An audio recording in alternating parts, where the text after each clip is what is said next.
అందరికీ నమస్కారం.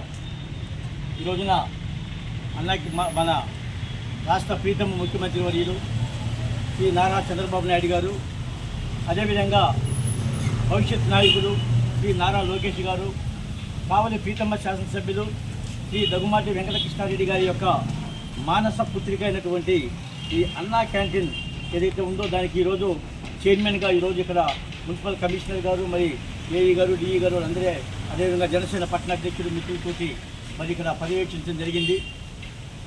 అత్యున్నతంగా రాష్ట్రంలో పెట్టినటువంటి పథకాలలో కూడా ముఖ్యమైన పథకం అన్నా క్యాంటీన్ పథకం. ఎందుకంటే ప్రతి పేదవాడు కడుపు నిండా అన్నం తినాలి అని చెప్పి అన్నము రామచంద్ర అని ఒక ఆంధ్రప్రదేశ్ రాష్ట్రం కూడా ఎక్కువగా మన వరి పంటలు వీటన్నిటి కూడా ముఖ్య ఆహార ధాన్యాలకు ఎక్కువ ప్రసిద్ధిగాంచింది. కాబట్టి ఎవరు కూడా అన్నం లేదు అని చెప్పి ఉండకుండా మరి పరిగాపులు కాయకుండా ఉండాలని చెప్పి ఆలోచనతోటి అన్నా క్యాంటీన్ ఏర్పాటు చేయండి. గత ప్రభుత్వంలో అంతకుముందు 2009లో తెలుగుదేశం పార్టీ పెట్టిన అన్నా క్యాంటీన్ని 2014 మరి వైఎస్ఆర్సీపీ వచ్చిన తర్వాత ఆ అన్నా క్యాంటీన్ తొలగించడం జరిగింది.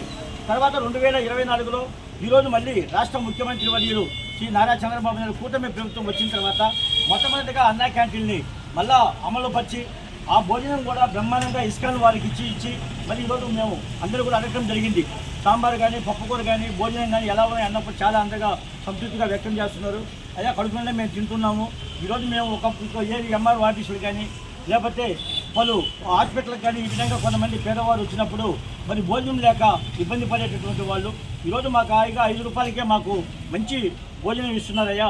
అందులో రాష్ట్ర ముఖ్యమంత్రి వర్యులు నారా లోకేష్ గారు, అదే కూటమి ప్రభుత్వం ఆదేశాల మేరకు ప్రీతమ శాసనసభ్యులు దగ్గుమాటి వెంకటకృష్ణారెడ్డి గారు ఎప్పటికప్పుడు అన్నా క్యాంటీన్ని మరి అన్నా క్యాంటీన్లో చైర్మన్గా మమ్మల్ని కానీ కమిషనర్ కానీ డిఈలు కానీ ఏఈలు కానీ పిలిపించి ఎంతమంది మరి ఉదయంగా టిఫిన్ కానీ మధ్యాహ్నం భోజనం కానీ సాయంకాలం భోజనం కానీ ఎంతమంది వస్తున్నారు, క్వాంటిటీ అందరికీ సరిపోతుందా లేదా, మరి దాని రుచి ఏ విధంగా ఉంటుంది, దాని ఏదైనా ఇబ్బందులు ఉంటే మాకు చెప్తే ఎప్పటికప్పుడు మేము మళ్ళీ వాళ్ళకి అప్పచెప్పి మరి మంచి రుచిగా ఉండే విధంగా, అంతేవిధంగా ఒకవేళ భోజనం చాలకపోతే ఇంకొంతమందికి క్వాంటిటీ పెంచి ఇంకా లేదు ఇంకా ఏ టైంలో వచ్చినా కూడా భోజనం లేదు అనే విధంగా ఏ ఒక్కరూ కూడా మరి వెనక్కి పోకూడదు అనేటువంటి మంచి ఆలోచనతోటి ఈ కార్యక్రమం చేశారు.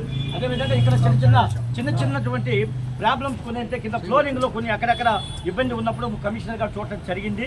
ఇవి మరి ముసలి ముతక ఎవరైనా తట్టుకొని కింద పడకుండా 2 రోజుల్లోనే ఇవన్నీ కూడా రిపేర్ చేసి ఇబ్బంది లేకుండా అందరికీ కూడా అన్నా క్యాంటీన్ని మరి కడుపు నిండా తినే విధంగా ఆహ్లాదకరమైన వాతావరణంలో వాళ్ళు వచ్చి కాసేపు ప్రశాంతత తీసుకుని పోయే విధంగా ఈ క్యాంటీన్ని ఎప్పటికప్పుడు మరి శాసనసభ్యులు గారు మమ్మల్ని పర్యవేక్షించమని చేస్తున్నారు. కాబట్టి అందులో భాగంగా ఈరోజు మిత్రులు జనసేన పట్టణ అధ్యక్షులు సాయి కానీ మేము కానీ అందరూ వచ్చి చేయడం జరిగింది. అందరూ చాలా సంతృప్తి వ్యక్తం చేస్తున్నారు. ఇదే విధంగా ముందు కూడా ఇంకా మంచి భోజనంతో వెళ్ళాలని చెప్పి మనసారా అందరినీ కూడా కోరుకుంటాము. అందరికీ నమస్కారం.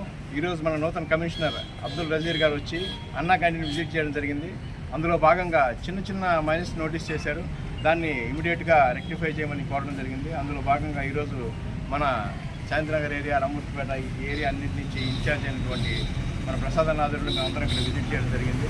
ఇందులో భాగంగా అన్నా క్యాంటీన్ని విజిట్ చేసి దీనిలో ఉన్న సమస్యలు మంచి చెడ్డ అందరినీ తెలుసుకోవడం జరిగింది.